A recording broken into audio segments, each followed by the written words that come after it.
भगवान शिव शंकर जितना ही भोले भाले हैं उतना ही वह अपने भक्तों के भोले मन को समझते हैं।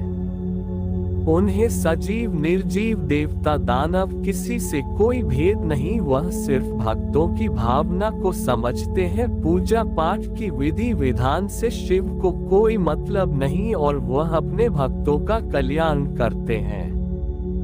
ऐसे ही एक शिव भक्त है दक्षिण भारत के कणपा। भगवान शिव ने स्वयं प्रकट होकर अपने उस भक्त को इसी नाम से पुकारा। उसकी दुर्लभ भक्ति और भक्ति की विधि देखकर सनातन धर्मी चकित रह जाते हैं, क्योंकि उसे तो पूजा के विधि विधान तक पता नहीं था। वह तो ये भी नहीं जानता था कि मंदिर में जूते पहनकर नहीं जाना चाहिए। भगवान शिव को क्या अर्पित करना चाहिए और क्या नहीं, उससे इससे कुछ भी मतलब ना था।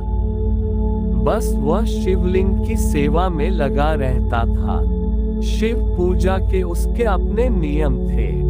सैकड़ों साल पहले दक्षिण भारत की घनघोर वनों के भीतर एक नरभक्षी और शिकारी जाति में एक शक्तिशाली और क्रूर सरदार उत्पन्न हुआ, जिसका नाम नाग था। उसकी पत्नी नीला भी धनुर्धारी और बलशाली थी। एक दिन दोनों पति पत्नी अपने 2 अनुचरों के साथ आखेट और आजीविका हेतु पर्वत पर गए, जहां उन्होंने एक मनोरम और दिव्य शिव मंदिर देखा। वहां मंदिर में पुजारी बिल्वपत्र, जल, पुष्प, गंध, दुग्ध आदि से शिव जी का जलाभिषेक कर रहे थे। शिव मंत्रों के दिव्य उच्चारण को सुनकर और भगवान शिव के दर्शन पाकर दोनों ही मंत्रमुग्ध हो गए। आंखें मूंदकर दोनों ने भगवान शिव को प्रणाम किया। पूजा अर्चना समाप्त कर जब पुजारी बाहर आए तो देखा कि 2 राक्षस के समान भयानक शिकारी मंदिर के बाहर बैठे हैं। ये देख पुजारी थोड़ा डर गया और वह मंदिर से ही छुपकर देखने लगा। ये राक्षस नहीं है, कोई जंगली शिकारी स्त्री पुरुष हैं जो भगवान शिव को प्रणाम कर अपनी जंगली भाषा में भगवान शिव की स्तुति का प्रयास कर रहे हैं। भगवान शिव की प्रेरणा से पुजारी के मन में उन दोनों शिकारियों के प्रति स्नेह उत्पन्न हुआ। पुजारी भगवान शिव का प्रसाद लेकर उन दोनों के पास आया और उन दोनों को प्रसाद दिया। भाषा की जानकारी न होने के कारण उन सभी में कोई संवाद न हो पाया। उनके साथ गए 2 अन्य शिकारियों को भी कुछ समझ न आया। वे परस्पर वार्तालाप करने लगे। वह देखो कितना मोटा ब्राह्मण है, यदि इसे काट कर खाया जाए तो इसका मांस कितना स्वादिष्ट होगा। इसके बाहर आते ही नीला इसके टुकड़े टुकड़े कर देगी और हम सभी मिल बांटकर इसका मांस खा लेंगे। अरे देखो, वह दोनों पागल हो गए। वह अपने शिकार उस ब्राह्मण के ही पांव छू रहे हैं और उसका दिया प्रसाद खा रहे हैं, अब क्या होगा। दूसरे शिकारी ने देखा नाग और नीला वह प्रसाद खाकर ब्राह्मण के चरण स्पर्श कर रहे हैं।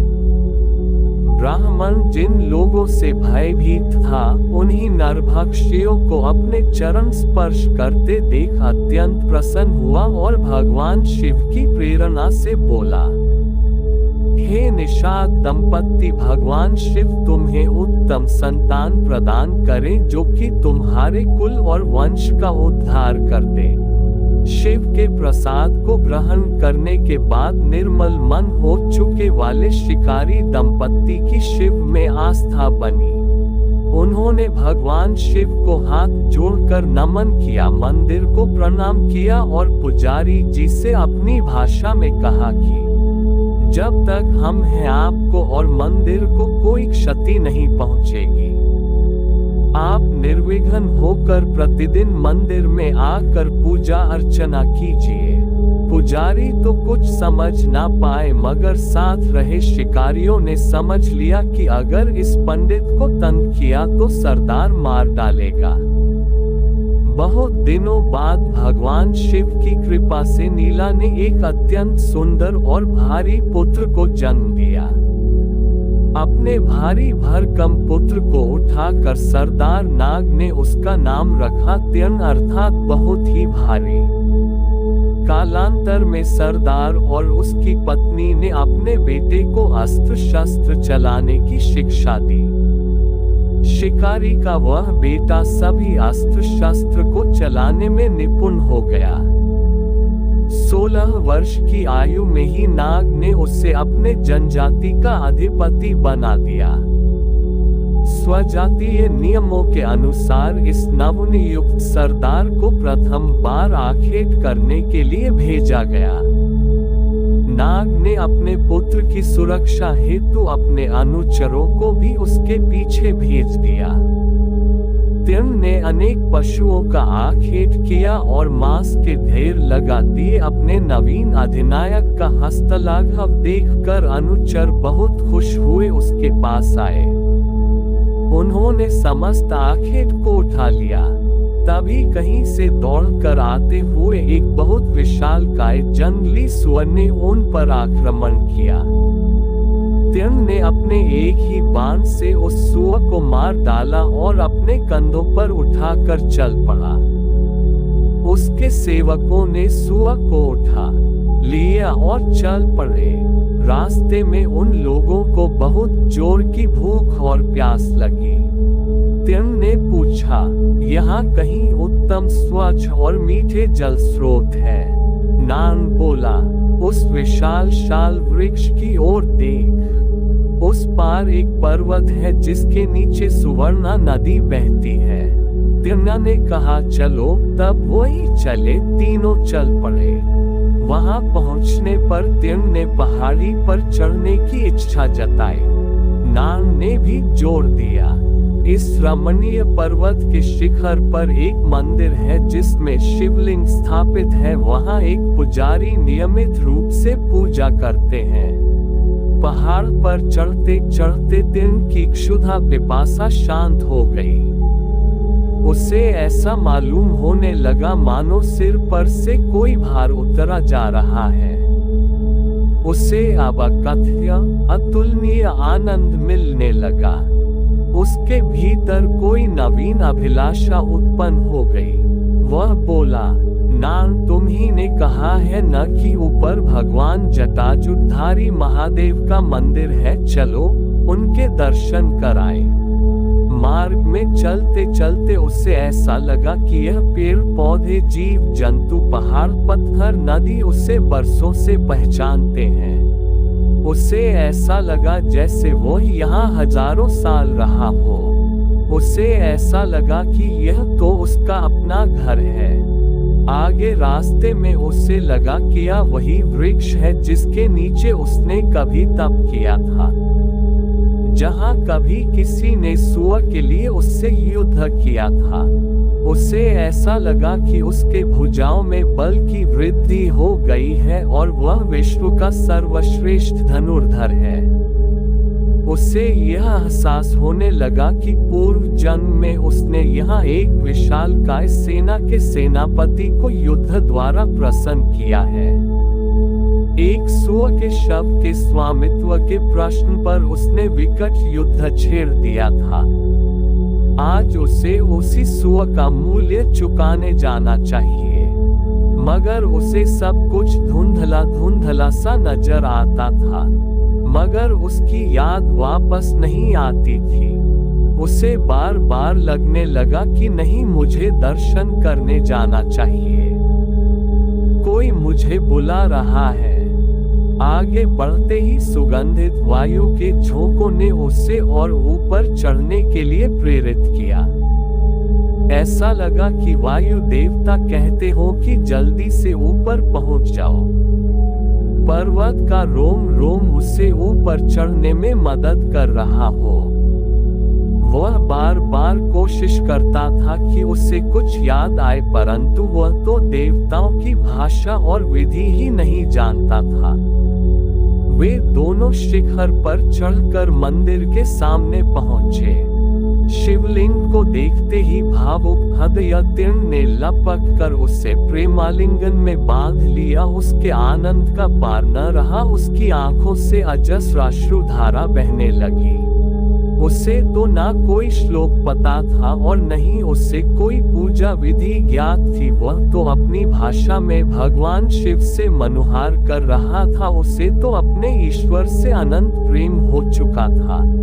वह कहने लगा, मेरे प्यारे भगवान शिव, क्या तुम यहाँ अकेले ही इस जंगल में जंगली जंतुओं के बीच रहते हो? क्या यहाँ तुम्हारा कोई मित्र नहीं है? भक्ति से उसका हृदय गदगद हो गया। वह भाव विभोर हो गया। उसे तन की सुधि नहीं रही। शिवलिंग पर कुछ हरे पत्ते, बिल्वपत्र, जंगली फूल, धतूरा और शीतल जल देखकर वह दुखी और क्रोधित हो गया और कहने लगा, किस मूढ़ ने मेरे प्रभु पर यह घास फूस फूल पत्ते रख दिए हैं? नारद ने जवाब दिया, आपके पूज्य पिता के साथ मैं यहाँ बहुत बार आया हूँ। हमने एक ब्राह्मण को ये करते देखा था।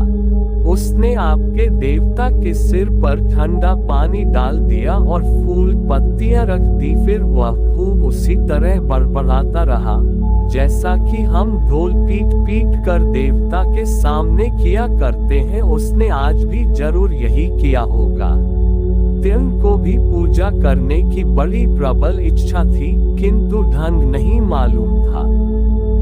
भूख लगने पर उसने सोचा कि मैं भी क्यों न किसी प्रकार से अपने प्रिय देवता को एक अति उत्तम आखेट का मांस खिलाऊं। तीर्ण मंदिर से निकला मगर तुरंत ही लौट आया। वह बार बार जाने की कोशिश करता था, किंतु इस देवता को छोड़ने की इच्छा नहीं हो रही थी। इसलिए वह बार बार लौट आता था। शिव को क्या चाहिए? बस श्रद्धा और भक्ति। तीर्ण ने भोलेपन से कहा, प्रिय भगवान, मैं तुम्हारे लिए एक उत्तम आखेट का प्रबंध करने जा रहा हूँ, जिसे मैं स्वयं पका कर लाऊंगा। मेरा मन तुम्हें इस तरह अकेला और असहाय छोड़कर जाने से बड़ा व्यथित है, किंतु मेरी तरह तुझे भी भूख लग रही होगी, इसलिए मुझे तेरे भोजन लिए कुछ तो लाना ही होगा। ये कहकर वह सुबकने लगा। उसका गला भर आया और रोते हुए वह जंगली शिकारी मंदिर से चल पड़ा। ये देखकर नौकर रोने लगे, हमारा तो सर्वनाश हो गया, सरदार पागल हो गए।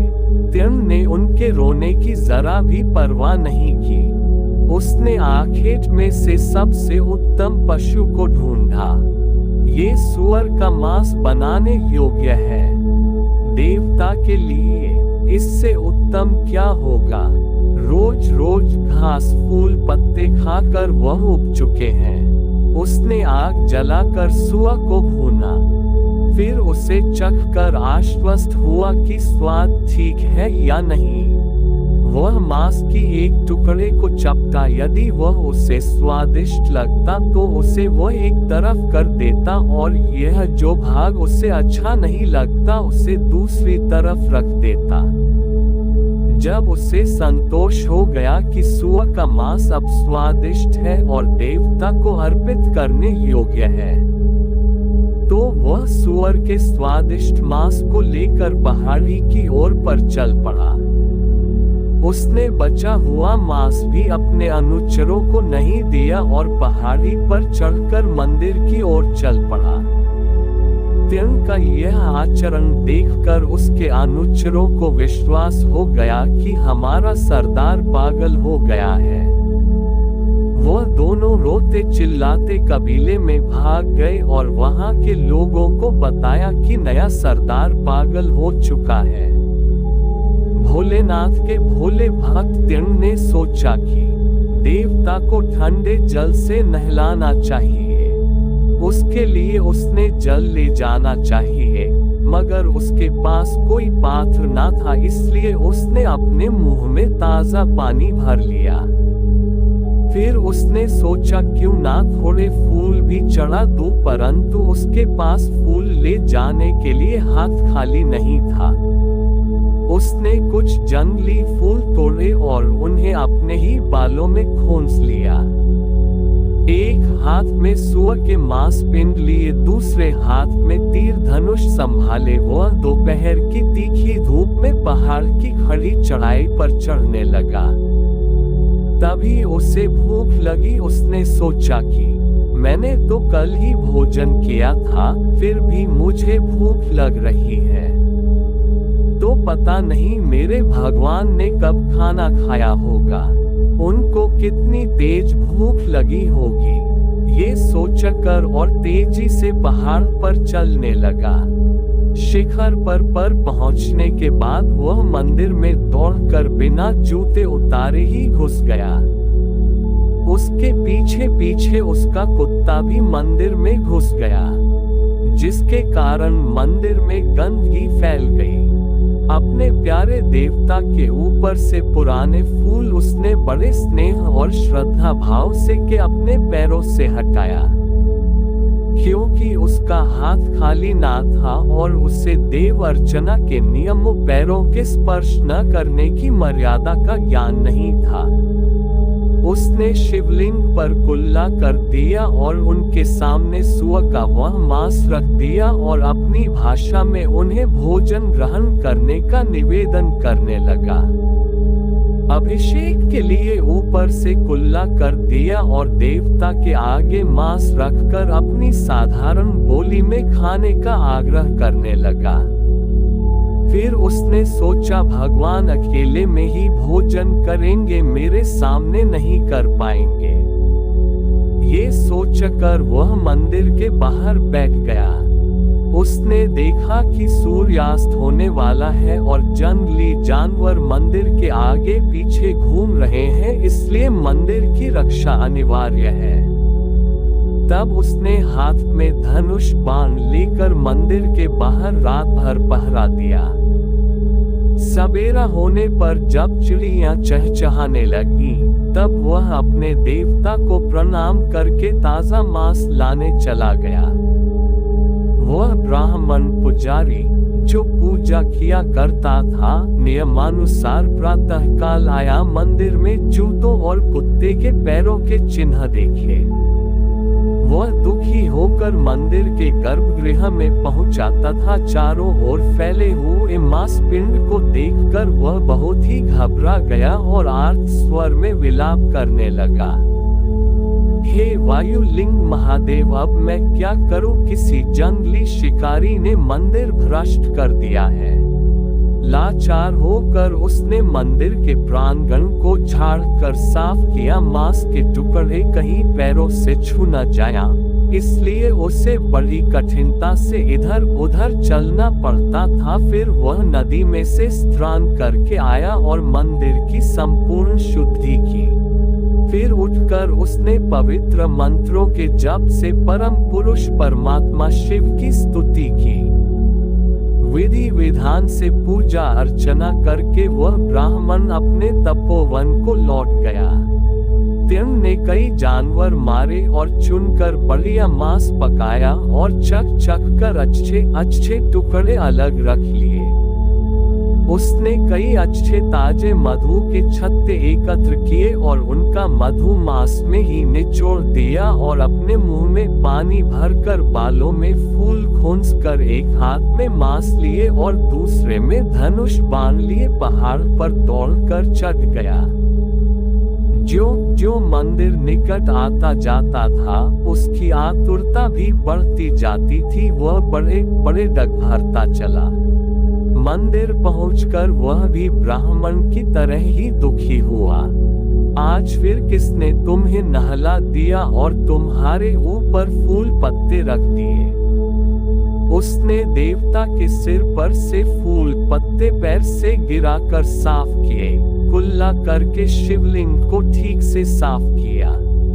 देखो मेरे प्यारे देवता, आज मैं तुम्हारे लिए शशक का मांस लाया हूँ। देखो मैंने इसमें मधु भी डाला है, ये तुम्हें अधिक स्वादिष्ट लगेगा।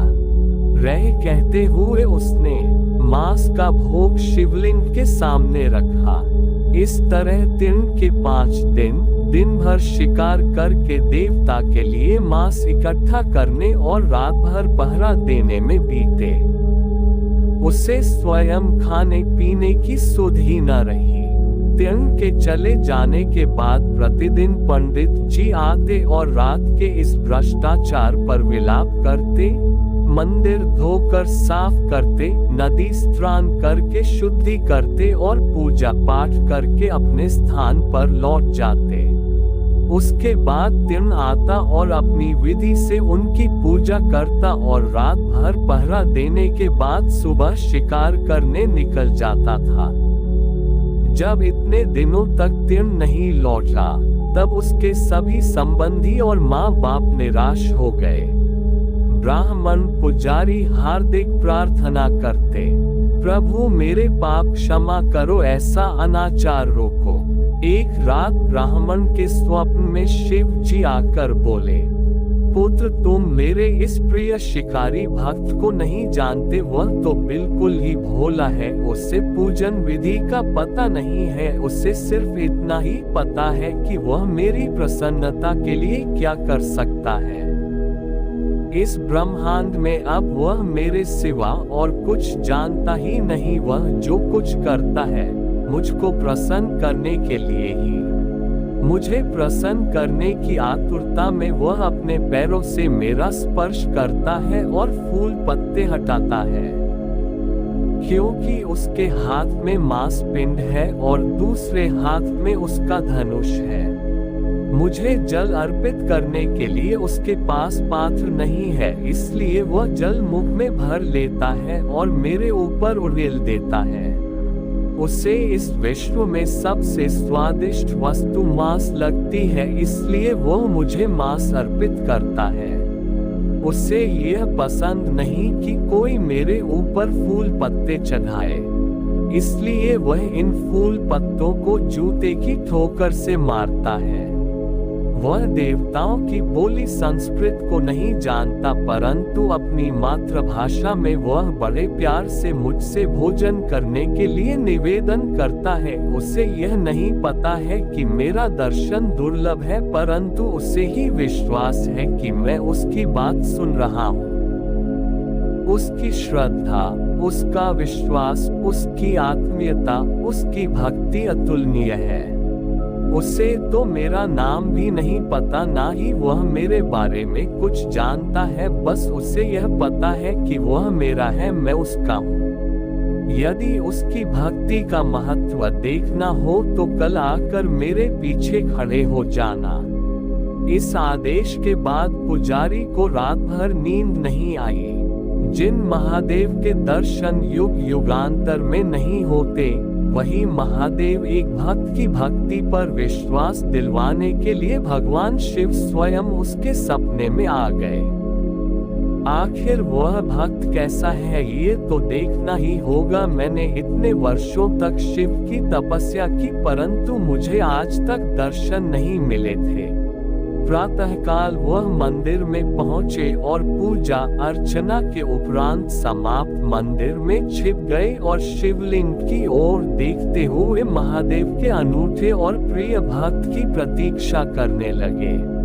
तीर्ण को आज कुछ देर हो गई थी, इसलिए वह तेजी से पैर बढ़ाता आया। रास्ते में उसने देखा पक्षियों का एक घोंसला गिर गया। जब पक्षियों ने अपने अंडों को बचाने का प्रयास किया तो एक सर्प ने उन पर आक्रमण कर दिया। उस सर्प को एक बाज लेकर उड़ गया। एक तरफ धूल भरी आंधी है तो एक तरफ वर्षा हो रही है। सूर्य की किरण भी धूमिल है। जानवर इधर उधर भागने लगे हैं। ऐसे जंगली अपशकुन देखकर उसने सोचा, आज कहीं न कहीं रक्त गिरने की संकेत है। मेरे माता पिता ऐसे संकटों का सामना करने में सक्षम है, परंतु हाय रे मेरे देवता का क्या होगा, उसके पास तो शस्त्र भी नहीं है। वह तो कभी नाराज भी नहीं होता। कोई उसे ठंडे पानी से नहला देता है, उसके ऊपर फूल पत्ते डाल देता है, परंतु फिर भी उससे क्रोध नहीं आता। यह क्या, नीम का वृक्ष भी गिर गया। ये तो एक और अपशकुन है। कहीं मेरे उस बेचारे देवता को कुछ हुआ तो नहीं। ऐसा सोचते ही उसके मन में व्यथा हुई। वह दौड़ा जैसे गाय अपने बछड़े पर संकट का भान होते ही दौड़ती है। उसने मंदिर में देखा, अपशकुन का परिणाम प्रत्यक्ष है। शिवलिंग पर रेखांकन द्वारा को उसने उस पर मानव का रूप बनाया था। देवता के नेत्रों से रक्त की धारा बह रही थी। देवता की पीड़ा की अनुभूति को आत्मसात करते हुए वह विलाप करने लगा। फिर उसे अपने कर्तव्य का ज्ञान हुआ। मुझे अपने देवता की चिकित्सा करनी चाहिए। उठकर भगवान की आंख से रक्त पोंछ दिया और औषधि कूटकर लगाई। फिर भी खून का बहना रुका नहीं। वह दुख से आतुर होकर गिर पड़ा। पहले मैं उस व्यक्ति को दंड दूंगा जिसने मेरे देवता की आंख फोड़ दी। उसने धनुष बाण उठाया और मंदिर के बाहर चल पड़ा, परंतु उसे मंदिर के आसपास कोई भी नहीं दिखाई दिया। प्रतिशोध बाद में लूंगा, पहले देवता का उपचार अनिवार्य है। देवता को बहुत पीड़ा हो रही होगी, ऐसा सोचकर वह मंदिर में दोबारा आ गया। उसने शिवजी की आंखों को बार बार देखा और सोचा, लगता है मेरे देवता की आंख खराब हो गई है। मैं अपनी आंख निकाल कर देवता को दे देता हूँ, इससे उनको दिखाई देने लगेगा। मेरे पास एक आंख रहेगी तो भी काम चल जाएगा। यद्यपि वह चिकित्सक नहीं था, फिर भी देवता को पीड़ा से मुक्ति दिलाने के लिए उसने एक बाण की नोक से अपनी दाहिनी आंख निकाली और भगवान की आंख पर सावधानी से रखकर उसे दबा दिया। जैसा कि उसे पूर्ण विश्वास था कि उसकी आंखों को जब भगवान की आंखों पर लगा दिया जाएगा तो रक्त बहना रुक जाएगा। ऐसा ही हुआ। तीर्ण की आंखों में भयानक पीड़ा हो रही थी, परंतु आनंद का विषय ये था कि उसके आराध्या के नेत्रों का उपचार हो चुका था। इसी कारण वह मस्त होकर नाचने लगा। वह ताली पीटता, हंसना, झूमता, नाचता और गाता था। उसका आराध्य उसके रक्त को अपना समझता है, ये क्या कम है। प्रसन्नता से नाचते नाचते उसने देखा कि देवता की बानी आंख से भी खून बहने लगा। इस पर दुख और घबराहट में तीर्ण को मूर्छा आ गई, परंतु उसने होश संभाला और कहा कि इससे क्या होगा, कुछ नहीं होगा, मेरे पास तो इसका उपचार पहले से ही है। मैं अपनी बाएं आंख भी देवता पर लगा देता हूँ। तब देवता की बाईं आंख पर अपना बायां पैर रखा और अंतिम बार अपने आराध्य को देखते हुए और उसने अपने पैर के अंगूठे के निकट टटोला, जिससे अंधे होने के बाद भी उसे पता चले कि कहाँ आंख लगानी है। अब उसने तीर की नोक आंख पर लगाए और उसे भी निकालना चला। तभी स्वर्ग के देवतागण उसकी इस भक्त पर पुष्प बरसाने लगे। स्वयं भगवान शिव ने अपने हाथ बढ़ाकर तीर्ण का हाथ पकड़कर रोक लिया और जंगली भाषा में ही कहा, ठहरो मेरे कणपा, मेरे कणप्य ठहर जाओ। फिर परमेश्वर त्रिपुरारी ने कणपा का हाथ पकड़कर उसे अपने पास खींच लिया और कहा, हे भक्ति, प्रेम, त्याग और श्रद्धा की मूर्ति मेरे प्यारे कणपा, तू इसी भांति सर्वदा मेरे पास रहेगा। ब्राह्मण पुजारी ने यह आश्चर्यजनक दृश्य देखा और सच्ची तथा श्रद्धा एवं भक्ति का रहस्य समझा। उसे तुरंत ही भगवान शिव का किरात अवतार याद आ गया, जब भगवान शिव ने अर्जुन की रक्षा के लिए सूअर का वध किया। उस समय अर्जुन इसी मंदिर के पास शिव जी से पाशुपतास्त्र प्राप्त करने के लिए तपस्या कर रहे थे। दुर्योधन ने मूक राक्षस को अर्जुन के वध के लिए सूअर का वेश बनाकर भेजा था। अर्जुन ने भी बाण चलाया था और शिव जी ने भी। अर्जुन का बाण सूअर के शरीर से आर पार होकर नीचे गिर गया और शिव जी का बाल सूअर के शरीर से आर पार होकर जमीन में प्रवेश कर लुप्त हो गया था। जब अर्जुन अपना बाण उठाने के लिए गए तो अर्जुन की परीक्षा लेने के लिए अपने गण को अर्जुन का बाण छीनने के लिए भेजा। बाल उठाने का मतलब होता है कि जिस पशुओं का शिकार हमने किया है उसके स्वामी हम हैं। जंगल के शिकारियों में ये प्रथा है कि यदि एक पशु दो अधिकों के बाण से मरा हो तो जो बाण को बलपूर्वक छीन ले या उठा ले वही पशु के शरीर का अधिकारी होता है। अर्जुन ने कहा कि इस बाण पर मेरा नाम लिखा है, परंतु मैं सूअर नहीं खाता, तुम्हें खाना है तो ले जाओ, मैं पांडु पुत्र हूँ, इस संपूर्ण भूमंडल का सबसे सर्वश्रेष्ठ धनुर्धर हूँ। अर्जुन का अहंकार भगवान शिव को पसंद नहीं आया। शिव और अर्जुन में भयंकर युद्ध हुआ। अर्जुन की वीरता को देखकर भगवान शिव ने प्रसन्न होकर उन्हें साक्षात दर्शन दिए और पाशुपतास्त्र प्रदान किया। परंतु उस अहंकार का दंड अर्जुन को शिकारी के रूप में जन्म लेकर चुकाना पड़ा और वही सूअर के मांस खंड को शिव को अर्पित करना पड़ा। इस कथा का ज्ञान होते ही पुजारी ने शिकारी के बार बार चरण छुए और शिव भक्त कण्प को वही मोक्ष प्राप्त हो गया और वह मंदिर कालहस्ती मंदिर के नाम से कालांतर में जाना गया। इसी मंदिर में वायु देवता ने भगवान शिव की उपासना की थी और यह पंचभूत लिंग में से एक है। इस शिवलिंग को वायुलिंगम भी कहा जाता है। ये कहानी है एक गुरु और चोर शिष्य की। एक चोर ने संत से कहा कि आज से आप मेरे गुरु, लेकिन मैं चोरी करना नहीं छोड़ सकता। गुरु ने कहा कि अब से तुम सभी महिलाओं को माता और बहन मानना। गुरु का स्थान देवी देवताओं से भी ऊपर माना गया है।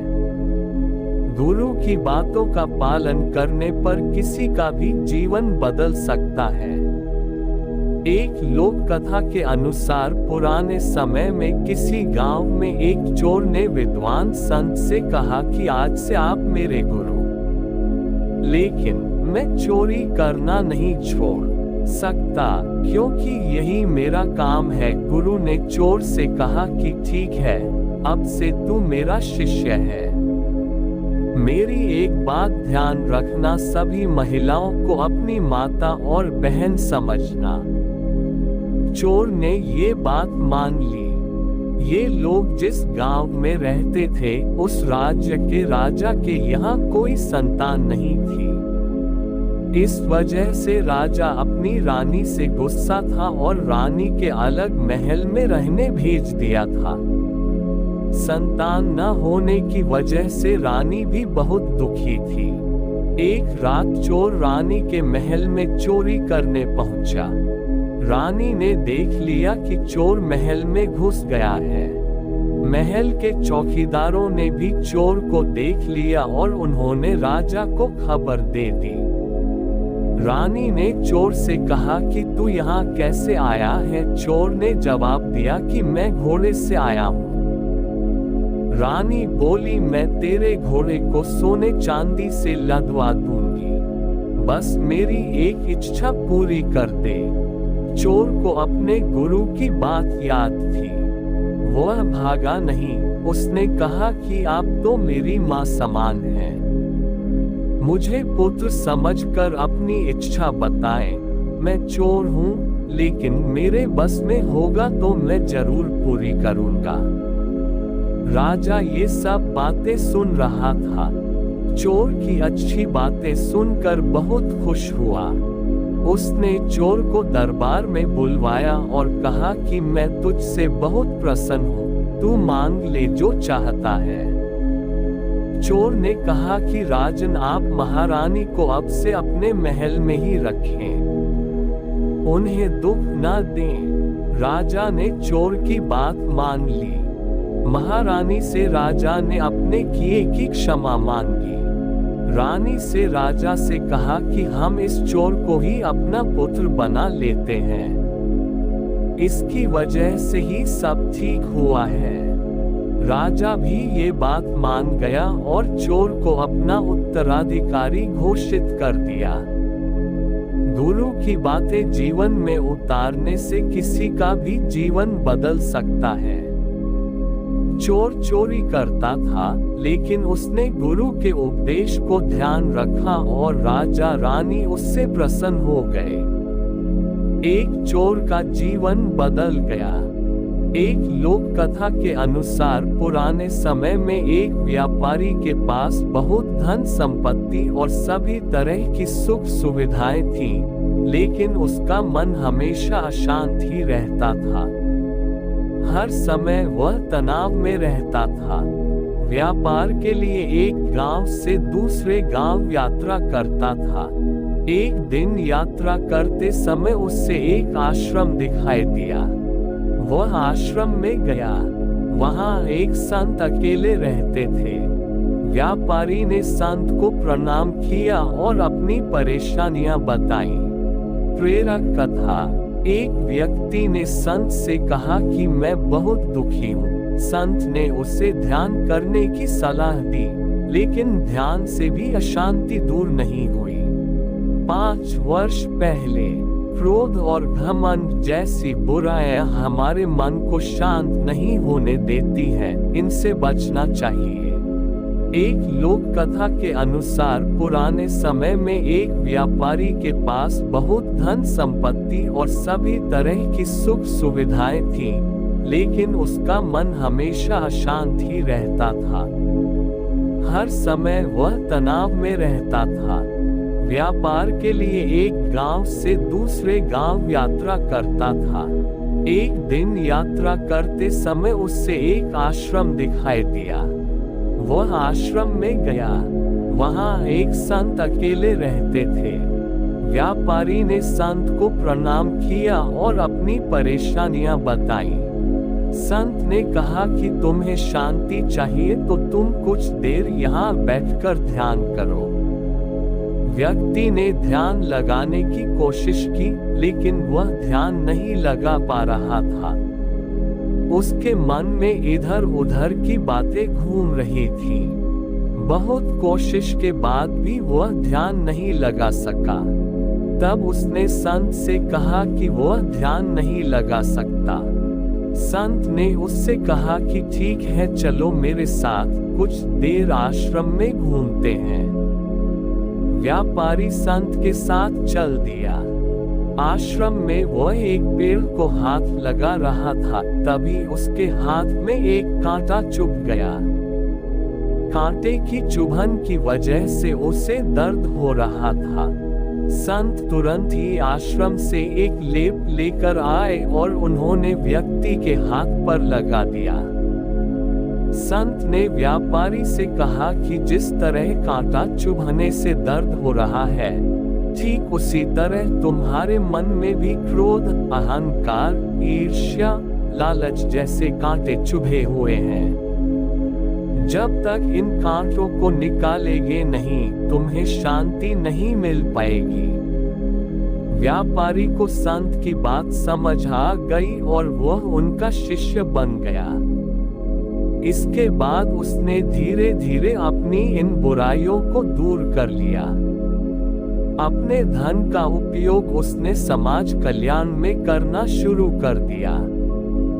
कुछ ही दिनों में उसकी अशांति दूर हो गई। एक प्रचलित प्रसंग के अनुसार एक दिन गोस्वामी तुलसीदास से उनके एक भक्त ने पूछा कि कभी कभी मन भक्ति करने का नहीं करता है, लेकिन फिर भी मंत्र जाप करने बैठ जाते हैं, क्या ऐसी भक्ति का भी कोई फल मिलता है? गोस्वामी तुलसीदास ने कहा कि तुलसी मेरे राम को रीझ भजो या खींच भौम पड़ा जामे सभी उल्टा सीधा बीज। इस चौपाई में तुलसीदास कहते हैं कि भूमि में जब बीज बोए जाते हैं तो ये नहीं देखा जाता कि बीज उल्टे पड़े हैं या सीधे, लेकिन समय आने पर सभी बीज अंकुरित होते हैं और सभी उल्टे सीधे बीजों फसल तैयार हो जाती है। ठीक इसी तरह भगवान का ध्यान करने का फल जरूर मिलता है। मंत्र जाप से दूर होती है नकारात्मकता।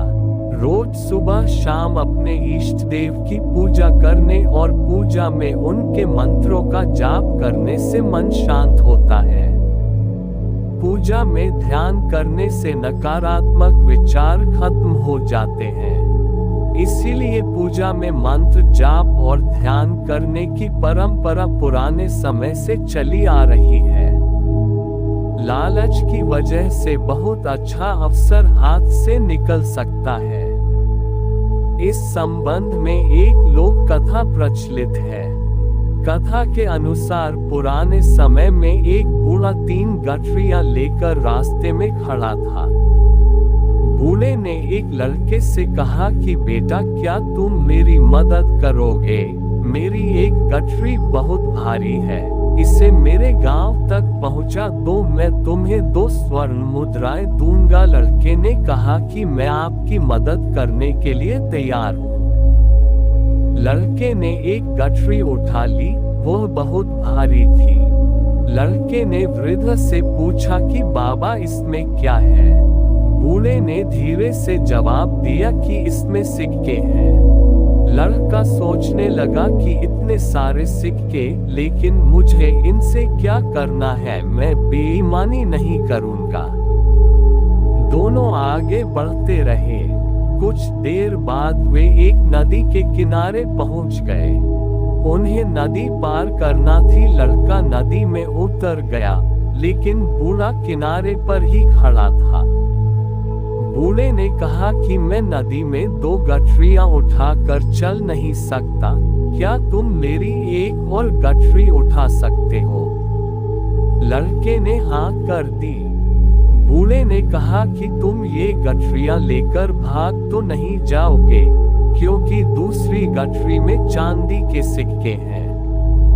लड़के ने कहा कि क्या मैं आपको चोर दिखता हूँ? मैं एक ईमानदार इंसान हूँ, मुझे धन का लालच नहीं है।